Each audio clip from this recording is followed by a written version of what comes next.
बिस्मिल्लाहिर्रहमानिर्रहीम। अस्सलाम वालेकुम बच्चों, मैं उम्मीद करती हूँ आप सब खैरियत से होंगे और अपने घरों में महफूज होंगे।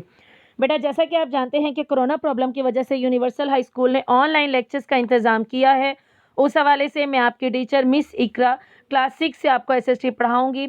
ये मेरा SST का 25th लेक्चर है। लेक्चर नंबर 24 में हम unit number 8 irrigation crops and life stocks की स्टेटमेंट नंबर 21 to 25 पढ़ चुके हैं, जिसमें हमने पढ़ा था कि ट्यूबवेल्स जो है वो इलेक्ट्रिसिटी और ऑयल इंजन्स के थ्रू काम करता है और एक लार्ज क्वांटिटी पानी की सबसोइल यानी गीली मिट्टी के लिए बिग पाइप्स के ज़रिए से हासिल की जाती है।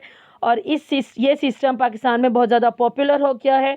पर्शियन व्हील एक ओल्डेस्ट मेथड है इरिगेशन का पूरी दुनिया में, और पर्शियन व्हील का पाकिस्तान में एक और नाम है जो कि राहत है। लेक्स और टैंक्स इरिगेशन के लिए वेस्टर्न माउंटेन्स मतलब मगरबी पहाड़ी इलाकों की वादियों में यूज़ किए जाते हैं।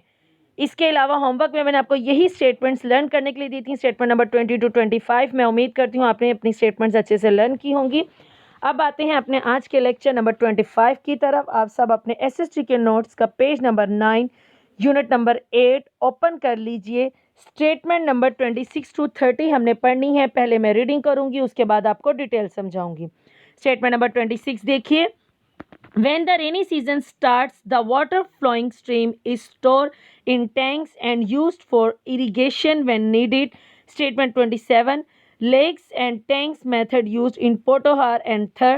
Statement 28.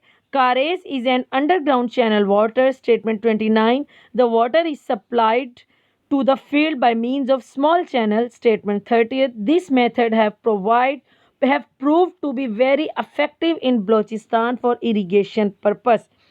ये 5 स्टेटमेंट्स है। इसमें से पहले आप वर्ड्स अंडरलाइन कर लीजिए जो कि आपके ऑब्जेक्टिव के लिए बहुत अहम है, क्योंकि इसी में से आपकी इन्हीं स्टेटमेंट्स में से आपकी ऑब्जेक्टिव बनकर आएगी।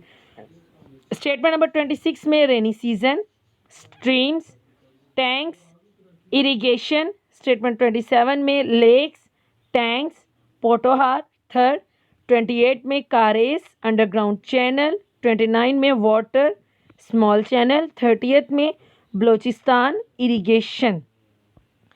यह आपके वर्ड्स जो आपको अंडरलाइन करवाए गए हैं, ये आपके ऑब्जेक्टिव में इंक्लूड हैं। अब आते हैं अपने लेक्चर की तरफ। स्टेटमेंट नंबर 26 में देखिए। When the rainy season start, जब बारिशों का मौसम स्टार्ट होता है, मतलब मौसम बरसात स्टार्ट होता है, उस वक्त वाटर फ्लोइंग स्ट्रीम यानी बहता हुआ पानी जो है नदियों में वो जमा कर लिया जाता है टैंक्स में, और इसको इरिगेशन के लिए, सैराबी के लिए इस्तेमाल भी किया जाता है जब भी ज़रूरत हो। 27 में देखिए lakes and tanks method use in. ये लेक्स और टैंक्स का जो मेथड है, जो तरीका है, वो पोटोहार और थर में बहुत ज़्यादा इस्तेमाल किया जाता है। 28 में कारेज इज अंडरग्राउंड चैनल वाटर। कारेज का आपको पहले भी बताया था कि छोटी छोटी सी नालियाँ बनाई जाती हैं ट्यूबवेल्स के साथ, नहरों के साथ, ज़मीन के अंदर से ये नालियाँ बनाई जाती हैं ताकि ये सैराबी में आसानी हो और पानी वहाँ पर खेतों के उन हिस्सों में जहाँ नहीं पहुँच सकता बड़े बड़े ज़राओं से, वो इन कारेज सिस्टम के ज़रिए पहुँचाया जा सके।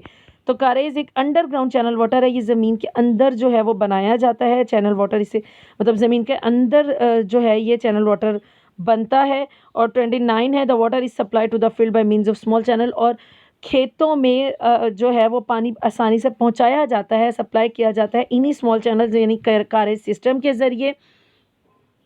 30th पे है द मेथड है प्रूव्ड। और इस तरीके ने साबित कर दिया है, इस मेथड ने प्रूव कर दिया है कि ये बहुत ही अफेक्टिव है, बहुत ज़्यादा मौसर है, फ़ायदा मंद है बलोचिस्तान में इरिगेशन पर्पस के लिए।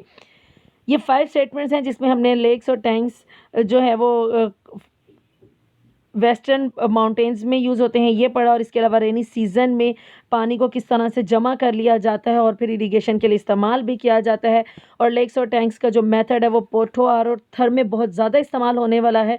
कारेज जो है वो अंडरग्राउंड चैनल वाटर है और ये उन तमाम फसलों को आसानी से पानी मुहैया करता है जहाँ पर हम बड़े इरिगेशन सिस्टम के ज़रिए पानी नहीं दे सकते। और कारेज का सिस्टम सबसे ज़्यादा अफेक्टिव प्रूव हुआ है बलोचिस्तान में इरिगेशन पर्पस के लिए। इसके अलावा आपका जो स्टेटमेंट नंबर लेक्चर नंबर 25 का होमवर्क है वो आपकी स्टेटमेंट नंबर 26 to 30 आपने लर्न करनी है यूनिट नंबर 8 की। इन स्टेटमेंट्स को अच्छे से लर्न कीजिएगा। इनमें से कोई भी आपको प्रॉब्लम हो तो आप मुझसे पूछ सकते हैं। इंशाल्लाह लेक्चर नंबर 26 6 में हम अपनी नेक्स्ट स्टेटमेंट नंबर 31 to 35 पढ़ेंगे यूनिट नंबर 8 की।